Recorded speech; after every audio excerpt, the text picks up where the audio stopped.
This is Orla FM. A warm welcome to my world, Walker's World on Orla FM.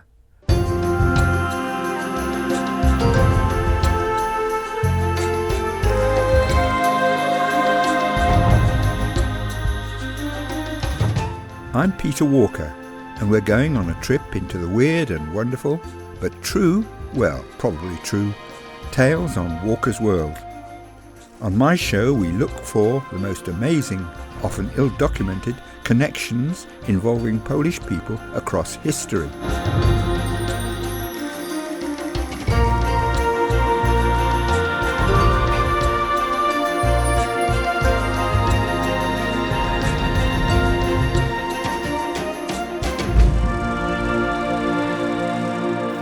What if I were to tell you that Polish forces didn't just defend Churchill's Britain in the 1940s? Stay with me on that one. What if I were to tell you that the Poles reversed roles and that Polish troops invaded Britain 1,000 years ago? That would have been around the time of King Canute. But he was Danish. Hang on. So where's the Polish connection? Is there something in that story of how he was supposed to try to turn back the tide, and where did it happen? And I start this curious tale beside London's River Thames, which at this point is a tidal river. That's because I'm looking at the river from its north side, and the Houses of Parliament and Westminster Abbey are to my left. They look very solid, but at one time there was an island here, Thorney Island. King Offa is supposed to have referred to it in a charter, probably forged, in the year 785 as that terrible place which is known as Westminster. Times haven't changed that much then. Monks, however, had been improving the area by the time that King Canute, or Canute the Great, arrived. And please be careful how you spell his name. It's C-N-U-T. But Westminster was just the place to be visited by a king to demonstrate to his courtiers or court officials that he was human. In that respect, Henry of Huntingdon in his chronicle reported that King Canute sat in his throne beside the sea in order to command the incoming tide to halt and not to wet his feet and robes. The tide took no notice, of course, so Henry stated that the king leapt backwards and said, "Let all men know how empty and worthless is the power of kings, for there is none worthy of the name, but he whom heaven, earth, and sea obey by eternal laws." He's then supposed to have hung his gold crown on a crucifix, never to wear it again.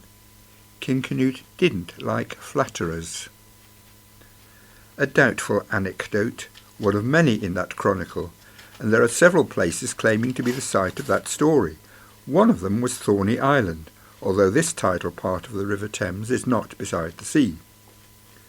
A mystery, and probably an unlikely story, although many people in this country have heard it.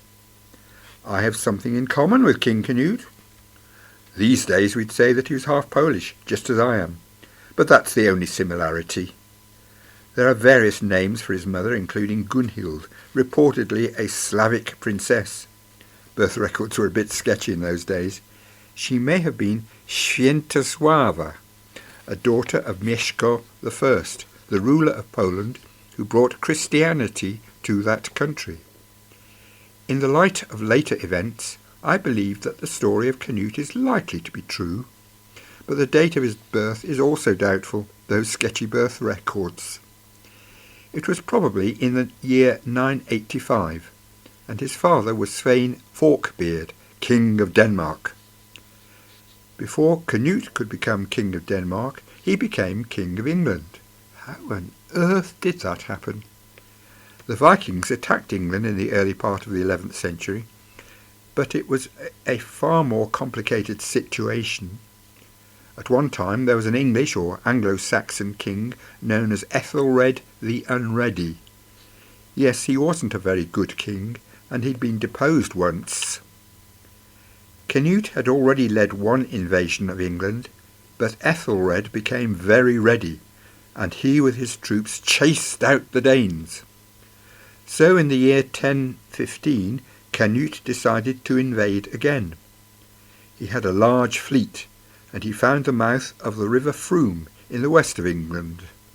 The Danes attacked Dorset, Wiltshire and Somerset. When I lived in Somerset in the early 1960s, I met very few Poles, but the area was very different in the early 11th century. King Canute's army was not just Danish, but he had allies from Norway and Sweden. Bolesław, a son of Mieszko I, and later the first crowned king of Poland, provided another detachment of troops.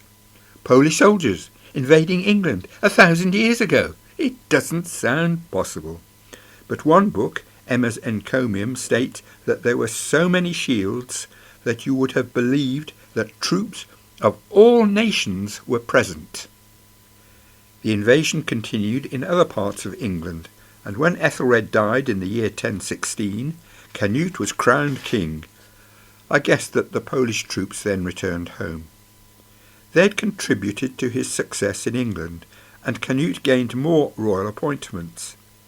He became king of Denmark, Norway and England, but he didn't live very long and died in the year 1035. He was buried in Winchester Cathedral, to the southwest of London. Winchester, for those who don't know, was at one time the capital of England. While he lived, he was considered to be the most effective king in Anglo-Saxon history. That explains the story why his courtiers thought that he could order the tides to go back.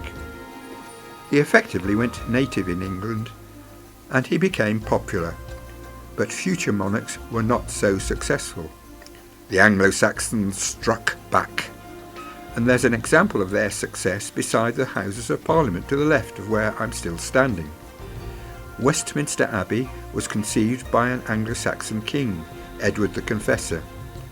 That didn't last all that long, because after his death in the year 1065, there was King Harold. He had to defeat another Scandinavian or Viking invasion in the north of England, but he was later killed at the Battle of Hastings in 1066. Duke William of Normandy, a descendant of Viking warriors, led that invasion to become King William I, or William the Conqueror, although he had no Polish soldiers to help him do the conquering that time. He relied on military bluff to overpower the hapless Harold, now buried in Waltham Abbey. I'm Peter Walker, and I lived in Somerset 60 years ago. Maybe some of my Polish ancestors came over on a boat to Dorset 1,000 years ago, and then marched through Somerset during an invasion of England. Join me again for Walker's World on Orla FM.